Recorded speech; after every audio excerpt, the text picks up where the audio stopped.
A secret report by the International Red Cross warned the Bush administration last year that the CIA's treatment of prisoners categorically constituted torture and could make Bush administration officials who approved the torture methods guilty of war crimes.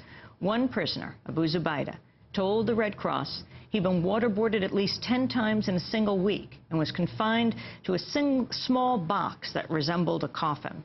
The details about the secret Red Cross report appear in a new book by investigative journalist Jane Mayer. The book is called The Dark Side, the inside story of how the war on terror turned into a war on American ideals. Jane Mayer also reveals the Bush administration ignored warnings from the CIA 6 years ago that up to a third of the prisoners at Guantanamo may have been imprisoned by mistake.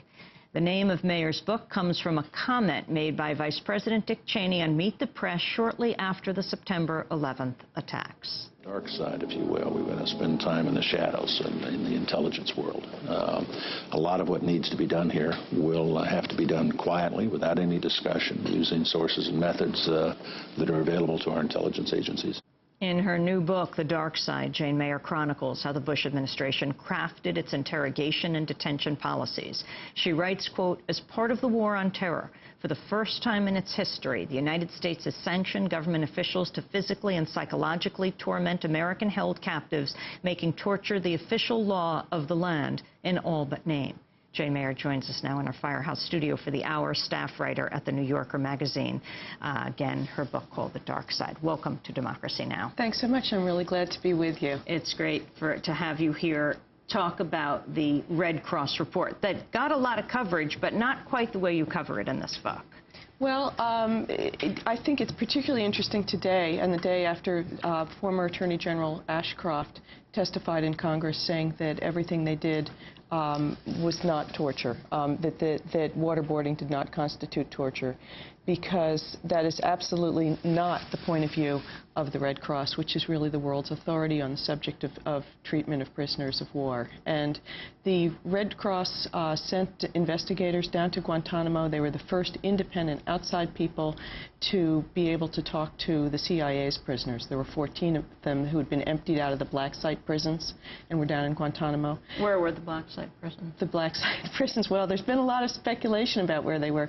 They seem to have been, among other places, ironically, in Eastern Europe and possibly even facilities that had been used by the communist world before the fall of the Soviet Union. So at any rate, when the Red Cross talked to these prisoners, the stories they got were harrowing, and in the view of the Red Cross, constituted torture. It was not. There have been earlier Red Cross reports that have said that mistreatment by the U.S. government of prisoners was tantamount to torture.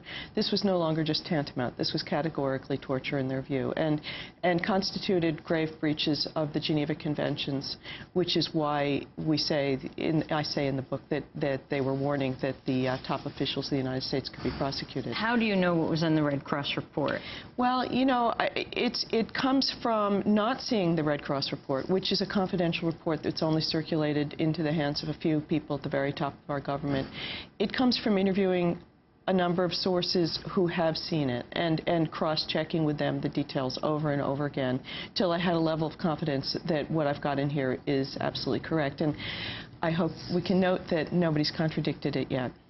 And just to be clear, the Red Cross gives their reports to a government. That's why people. Yes, they work behind the scenes. The whole it was a an ethical decision, a complication about whether or not to report on this, because I certainly support the work of the Red Cross and what they are doing all around the world. And so, in order to get the access they need to monitor these cases, they agreed to do it quietly and behind the scenes, and to just talk to the convening authorities, which is what they call the government, that are holding the prisoners. But after 7 years since 9/11, I thought that it was important as a journalist for the country to understand what's being done by our government. And so it was weighing the scales. I thought, time for people to understand this. Jane Mayer, you also report that back in 2002, the CIA warned that up to a third of the prisoners at Guantanamo may have been imprisoned by mistake. Isn't it? To me, this is one of the amazing anecdotes in this book. It's not the ACLU. It's not, some kind of outside human rights group. It's the CIA that warned the government. The CIA sent a particular expert down to Guantanamo in the summer of 2002 to figure out what's going on. Why are we not getting better intelligence out of these detainees down in Guantanamo? And he was an Arab speaker and an expert in Islamic fundamentalism. He interviewed a number of the detainees in Guantanamo, and he came back saying bad news.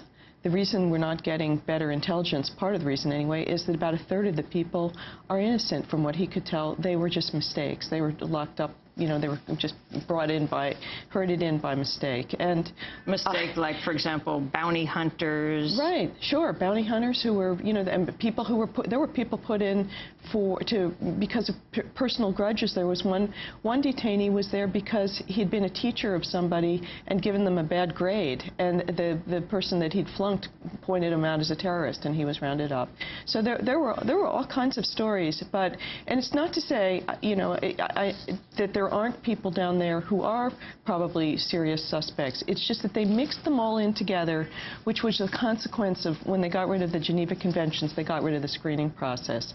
And so there was just kind of collective guilt instead of individual guilt. They didn't give people a chance to say whether they were innocent or not. I want to go back to President Bush's statement on September 6, 2006. He acknowledged for the first time the CIA has been operating a secret network of overseas prisons, but he denied the United States ever used torture. We knew that Zubaydah had more information that could save innocent lives, but he stopped talking. As his questioning proceeded, it became clear that he had received training on how to resist interrogation. And so the CIA used an alternative set of procedures. These procedures were designed to be safe, to comply with our laws, our Constitution, and our treaty obligations. The Department of Justice reviewed the authorized methods extensively and determined them to be lawful. I cannot describe the specific methods used. I think you understand why. If I did, it would help the terrorists learn how to resist questioning and to keep information from us that we need to prevent new attacks on our country. But I can say the procedures were tough, and they were safe and lawful and necessary. I want to be absolutely clear with our people and the world. The United States does not torture. It's against our laws and it's against our values. I have not authorized it, and I will not authorize it. That's President Bush in 2006. Jane Mayer on that last assertion, and then let's talk about Abu Zubaydah. Okay. Well, I mean, it's absolutely contradicted by so many facts. I have to say the President's words are, if you read this book, you can see that there's many experts in the military, in the FBI, even some of the lawyers inside the Bush administration have a completely different view from what the President said. And he was warned, as was the Vice President, very early on, that you may be crossing criminal lines here. Talk about Abu Zubaydah.